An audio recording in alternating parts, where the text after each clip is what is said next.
정치가 바로 서야 나라가 바로 선다. 정치권 소식 발빠르게 전달해드립니다. 정치 파발마.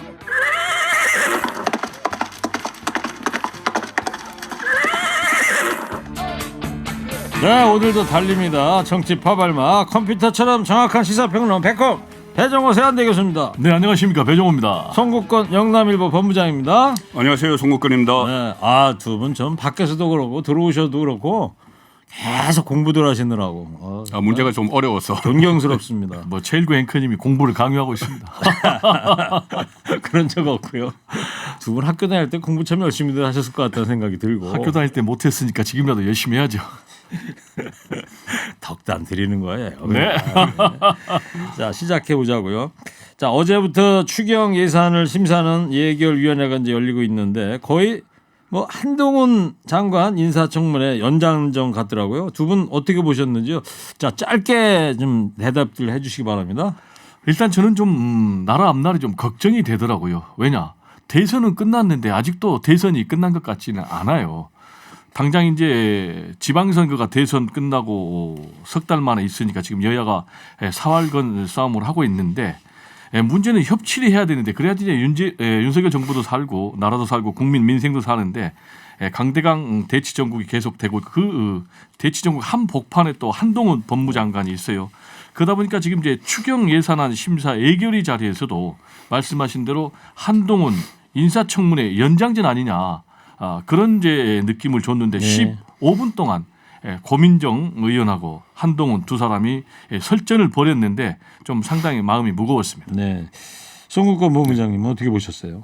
이거 마치 대선 전국 연장전 같은 것이 이 한동훈 장관에 의해서가 아니고 민주당 의원들에 의해서 그렇게 되는 거죠. 인사청문회 때부터 계속 이거 2라운드로 이어졌는데 일단 뭐 결과론적으로 말씀드리면은 인사청문회에 이어서 예결위에서도 한동훈 장관의 그 완성이었다. 저는 그렇게 봐요. 왜 그러냐면 저도 국회 출입을 상당히 오래 했는데 이런 인사청문회든지 아니면 상임위원회든지 이런 데서 항상 장관은 국회의원들의 을입니다.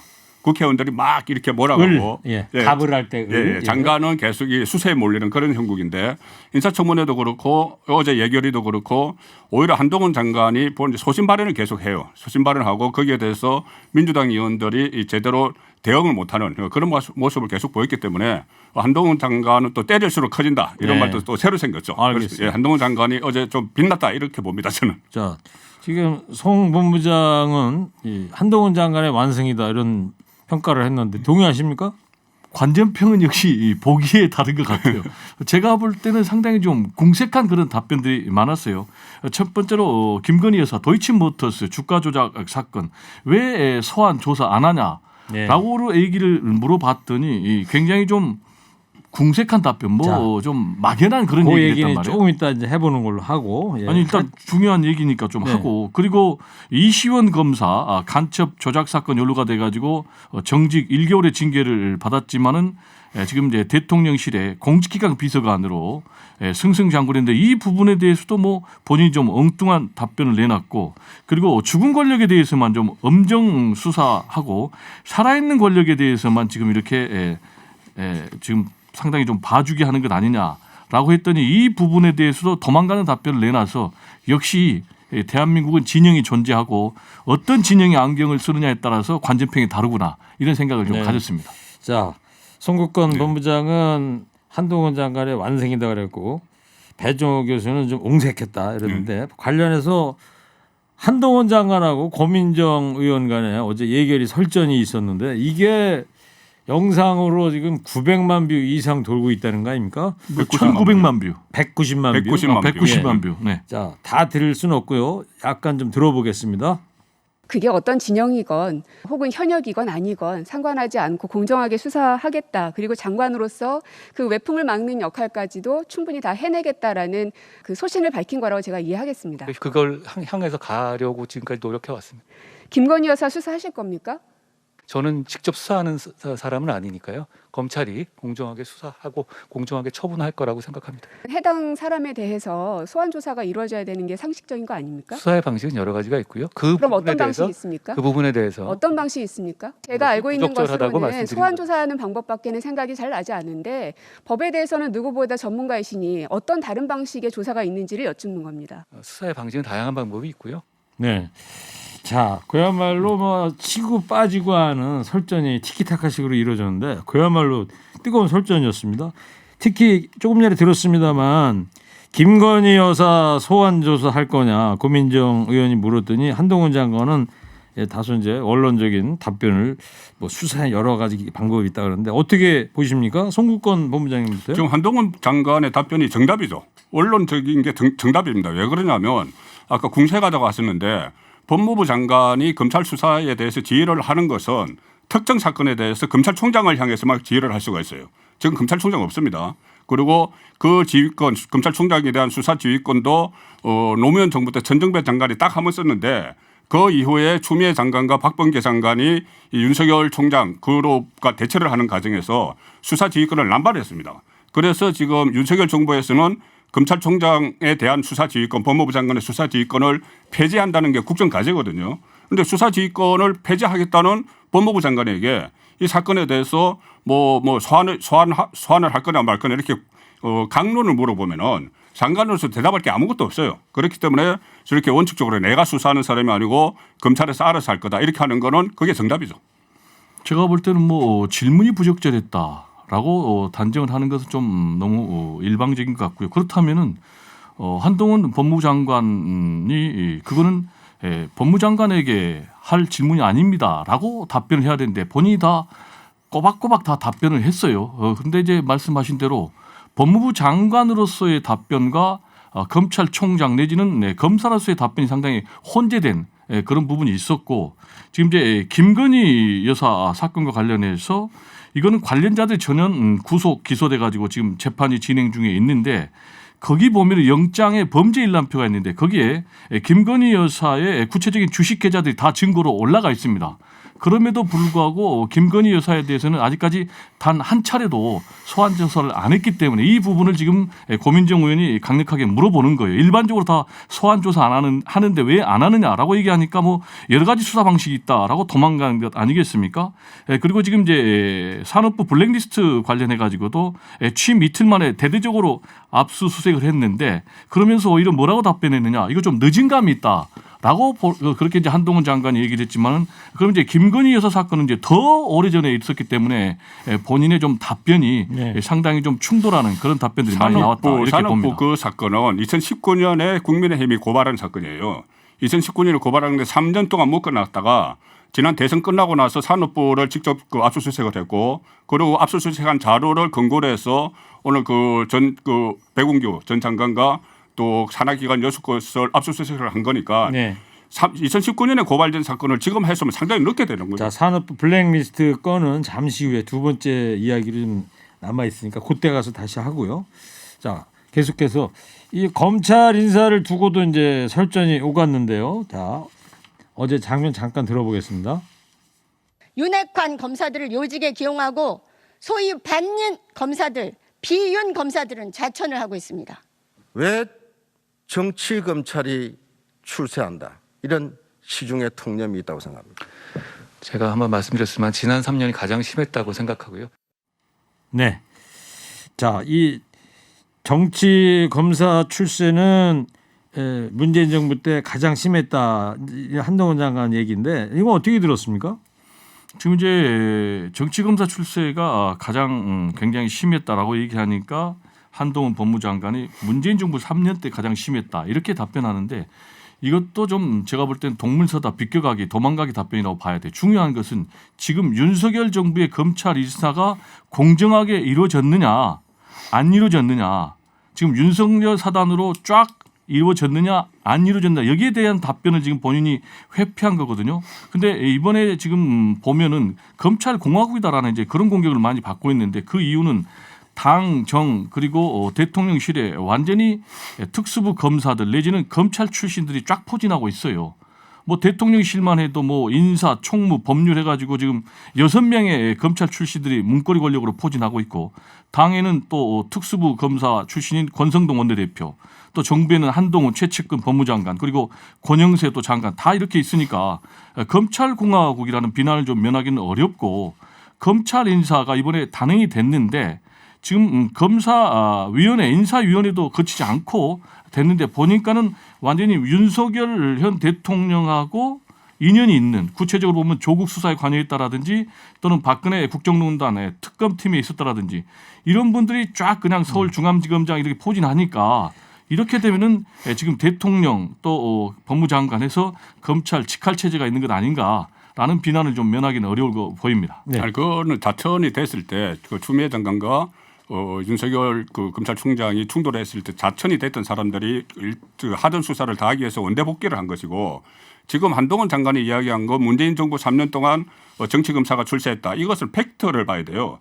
왜 그러냐면 문재인 정부 2년 동안 검찰은 윤석열 서울중앙지검장 그리고 이 한동훈 서울중앙지검 차장이 박근혜 이명박 정부 때를 수사를 했습니다. 그리고 윤석열 검찰총장이 되고 나서 윤석열 검찰총장과 한동훈 반부패 강력부장은 살아있는 권력을 수사를 하려고 했어요. 문재인 정권을 수사를 하려고 했죠. 그 때문에 한동훈은 4번을 자천을 당하고 윤석열 총장은 퇴진 압력을 받고 그 사이에 한동훈뿐이 아니고 뭐 박찬호 같은 그 당시 수사를 하던 검사들이 전부 자천을 됐고 그 자리에 올라간 사람들이 소위 말하는 추미애 사단이에요. 이송윤 전 서울중앙지검장이나 이종수 중앙지검장 이 사람들은 문재인 정부 이전에는 그 검찰 요직을 맡지 못했는데 일종의 뭐 방탄검사 이런 이야기까지 나왔었죠. 권력 수사를 막는 검사. 그렇기 때문에 이 사람들이 정치검사고 이 사람들이 문재인 정부 이후 3년 동안 출세를 했다. 이것이 한동훈 장관의 말이니까 이건 팩트로 보면 이건 맞는 말이죠. 지금요 논점을 비껴가기를 하고 있는데 추미애 라인이 득세를 안 했다라는 얘기는 아니에요. 지금 윤석열 라인이 이번에 검찰 인사에서 대거 포진했느냐라는 부분이 지금 쟁점인데 구체적으로 보면은 대검 차장 이원석 이게 지금 윤석열 라인입니다. 근데 지금 검찰총장이 공석이기 때문에 사실상 대행하고요. 서울중앙지검장 여기서 중요 수사는 다 합니다. 송경호 여기 이제 조국 사태 총괄한 사람이고요. 그리고 법무부 검찰국장 예산 인사 다 다룹니다. 신자영 여기도 지금 특검에 같이 있었고요. 남부지검장 여기도 뭐 증권 또 금융 다 하는데 여기도 지금 윤석열 라인입니다. 이렇게 되면은 어떻게 되겠습니까?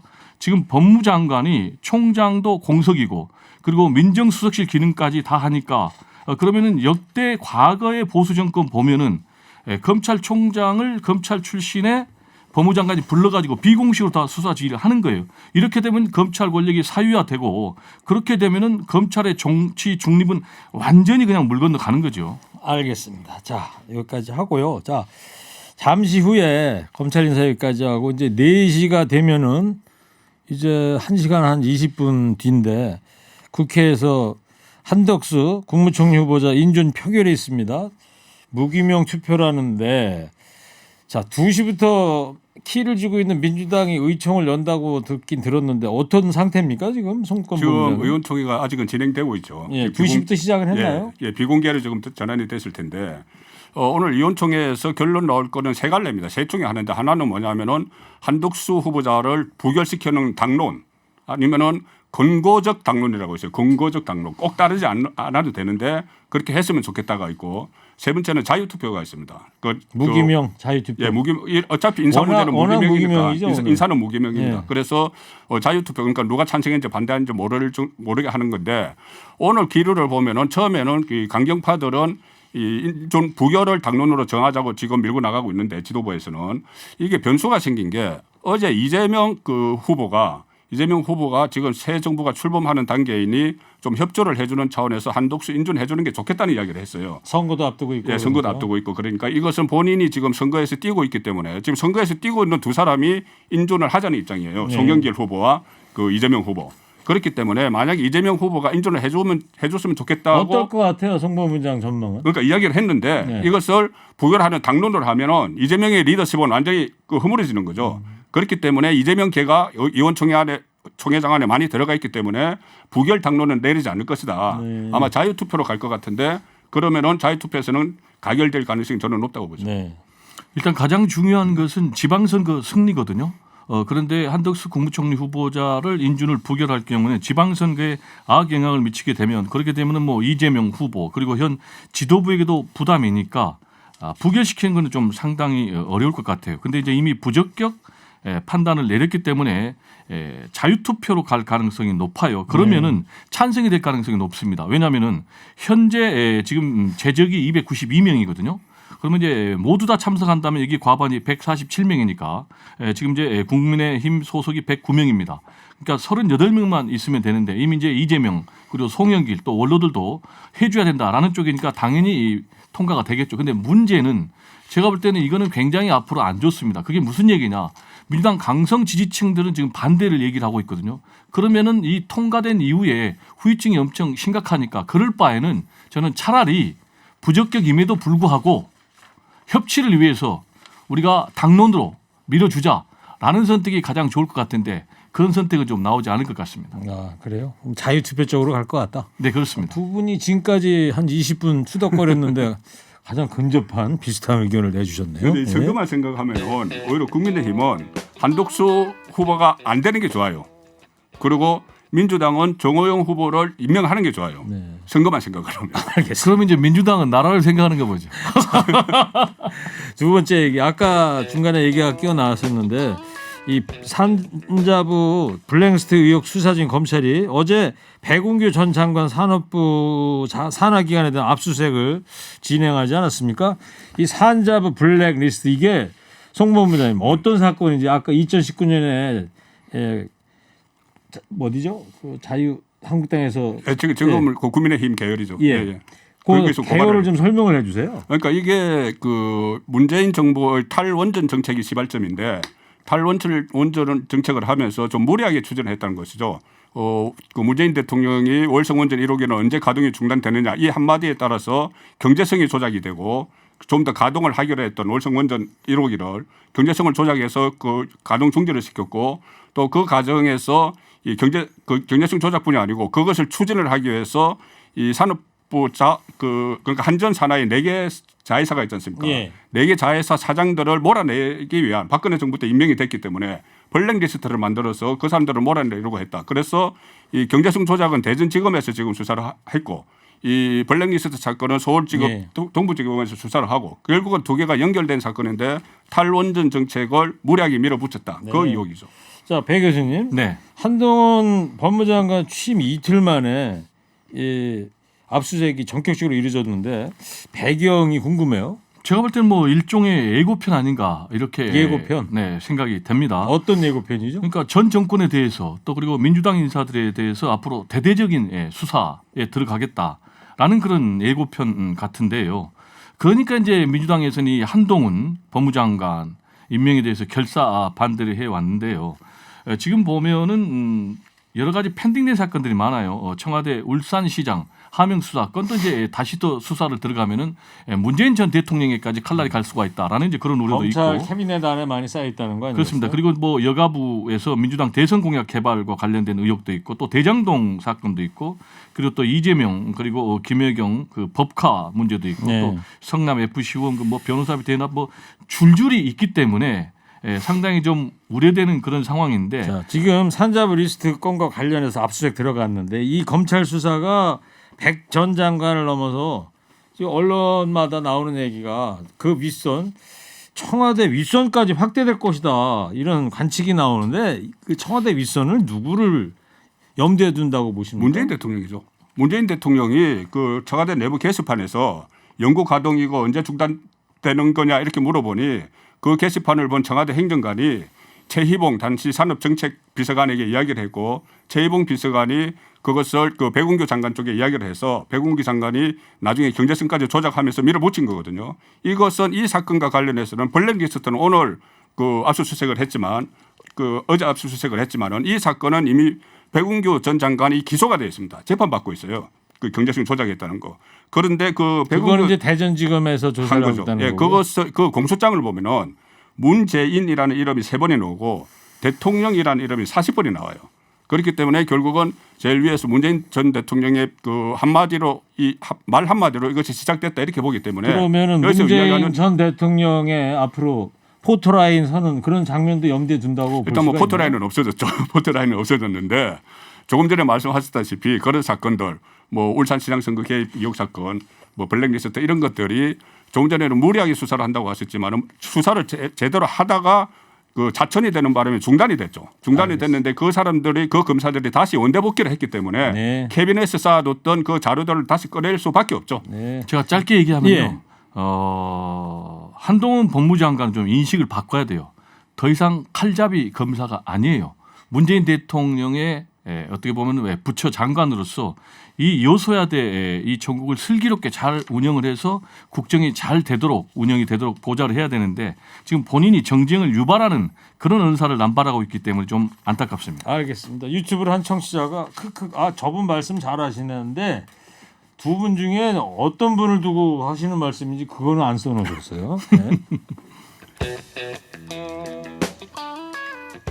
자, 오후에 바이든 미 대통령이 우리나라를 방문합니다. 그죠?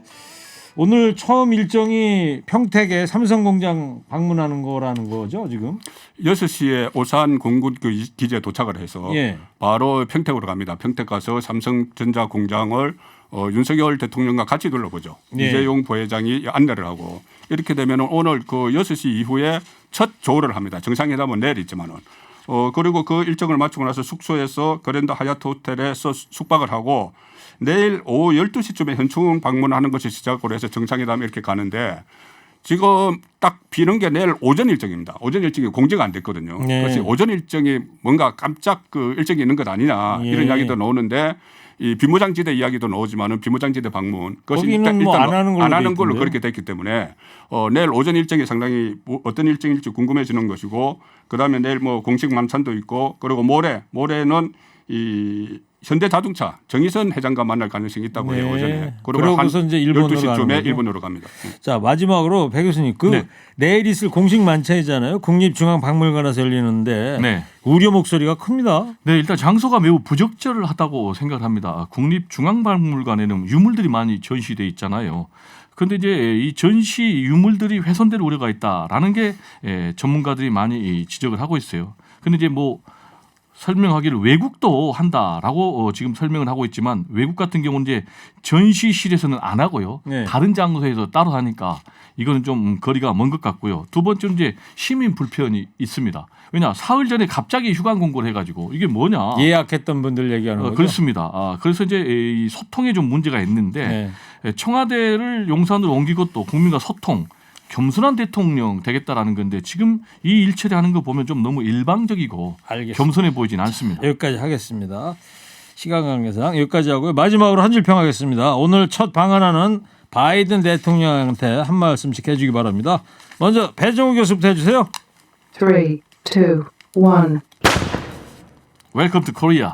But 미국의 이익만 집착하지 말고 한국의 입장도 배려해 주십시오. 그것이 진정한 한미동맹 정신입니다. 교수님 고민 좀 해주세요.